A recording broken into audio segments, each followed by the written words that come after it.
Saudara-saudari, marilah kita mendengarkan renungan dengan judul Dendam Membawa Maut, yang berdasarkan pada Injil Markus bab 6 ayat 18 dan 19. Karena Yohanes pernah menegur Herodes, "Tidak halal engkau mengambil istri saudaramu."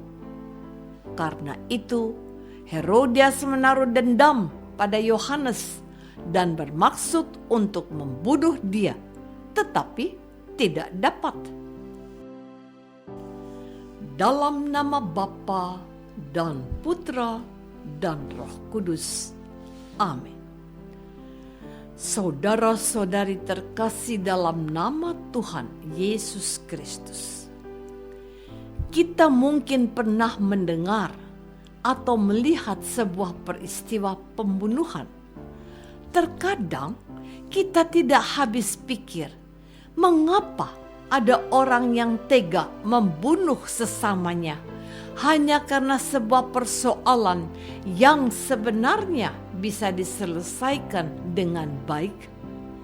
Niat untuk membunuh orang biasanya dipicu oleh dendam, iri hati, sakit hati, dan amarah yang terus kita simpan dalam hati. Dendam, iri, sakit hati, dan amarah yang terus kita simpan akan menimbulkan keinginan jahat. Keinginan jahat akan melahirkan perbuatan jahat, dan orang yang melakukan perbuatan jahat seperti melukai sampai membunuh orang lain adalah cerminan dari pribadi manusia yang tidak mampu mengendalikan emosinya. Ada orang yang sulit untuk mengendalikan emosinya, sehingga dengan cepat melakukan perbuatan jahat, sementara yang lain mampu mengendalikan emosinya. Kemampuan maupun ketidakmampuan orang mengendalikan diri tidak ditentukan oleh pendidikan, pangkat, atau agama, tetapi oleh sikap seseorang dalam menghadapi suatu masalah.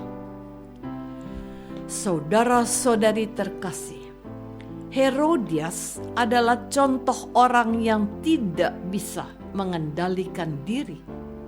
Lewat Injil hari ini, kita mengetahui bahwa Herodias menaruh dendam kepada Yohanes Pembaptis. Dendam Herodias bermula saat Yohanes Pembaptis menegur Herodes, suami kedua Herodias, sebab Herodes mengambil Herodias yang sudah menjadi istri dari Filipus. Herodias tidak suka dengan cara Yohanes Pembaptis yang berani berbicara benar dan jujur, mana yang benar dan mana yang salah. Memang ada risiko saat kita berani bicara benar dan jujur. Yohanes Pembaptis menjadi saksi bagaimana dia dibunuh karena mau berusaha membawa orang kepada pertobatan. Tujuan dari Yohanes Pembaptis sesungguhnya sangat baik dan mulia. Tetapi hal itu tidak bisa diterima oleh Herodes bersama istrinya. Mereka menganggap Yohanes Pembaptis sebagai musuh yang harus dilenyapkan. Dengan kekuasaan yang dimiliki suaminya, Herodias berusaha membunuh Yohanes Pembaptis. Rasa dendam dan sakit hati yang mendalam telah membutakan mata Herodias. Saudara-saudari terkasih, sosok Yohanes Pembaptis adalah utusan Allah yang berani menyuarakan kebenaran. Umat Kristiani seharusnya meneladani Yohanes Pembaptis. Namun kenyataannya kita kadang takut untuk menegur dan mengkritik orang lain yang berbuat salah. Kita merasa tidak enak karena orang itu dekat dengan kita atau orang itu adalah pimpinan kita. Kita takut kehilangan teman, takut dianggap orang suci, takut kehilangan pekerjaan atau takut kehilangan nyawa kita. Sebenarnya menegur dan mengkritik bisa dilakukan dengan cara yang sopan dan penuh kasih. Untuk itu, kita perlu belajar cara menegur dan mengkritik yang sopan dan penuh kasih. Sebelum menegur atau mengkritik, kita sebaiknya berdoa agar kita dipenuhi kasih Tuhan dan agar kata-kata kita tidak menyakitkan. Sebab sadar atau tidak, kata-kata kita bisa lebih tajam dari pisau sehingga dapat menyakiti hati sesama. Menegur atau mengkritik bisa dilakukan sambil berkelakar dan bisa juga lewat cerita yang secara tidak langsung bertujuan agar orang lain sadar akan perbuatannya. Saudara-saudari terkasih, sebagai umat Kristiani, kita juga bisa bersikap seperti Herodias yang tidak mau dikritik.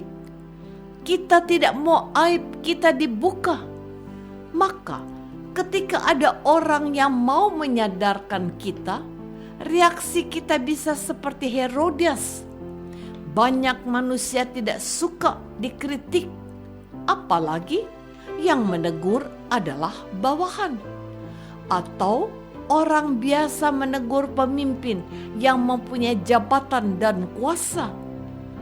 Tetapi sadar atau tidak sadar, kita berkewajiban mengingatkan orang lain yang berbuat salah sehingga mereka kembali ke jalan yang benar. Kita tidak bisa tutup mata dan tutup mulut saat kita melihat sesama berbuat kesalahan.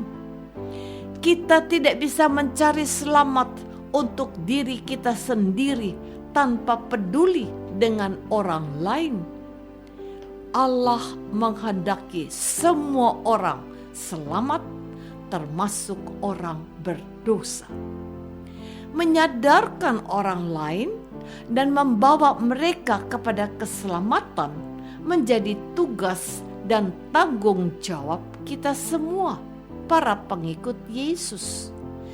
Kita tidak perlu takut, sebab Allah selalu ada beserta kita. Ketika kita berbuat baik, Allah pasti menganugerahkan keselamatan kepada kita. Sebaliknya, pada saat kita berbuat dosa, Allah menghendaki kita bertobat. Allah tidak ingin kita manusia celaka. Kita perlu meneladani Yohanes Pembaptis yang berani menegur sesama kita yang berbuat salah. Apakah kita sudah bersikap seperti Yohanes Pembaptis yang berani menegur sesama yang berbuat salah agar mereka kembali ke jalan yang benar? Marilah kita berdoa. Tuhan Yesus Kristus, Yohanes Pembaptis berani menyadarkan Herodes yang berbuat salah. Berilah kami rahmat-Mu agar kami juga berani menyadarkan sesama kami yang berbuat salah, sehingga mereka bisa kembali ke jalan yang benar. Bantulah kami juga supaya terbuka terhadap kritikan. Doa ini kami persembahkan dalam nama Yesus, Tuhan dan pengantara kami. Amin. Semoga kita semua selalu dinaungi dan dibimbing oleh berkat Allah yang Maha Kuasa, Bapa dan Putra dan Roh Kudus. Amin.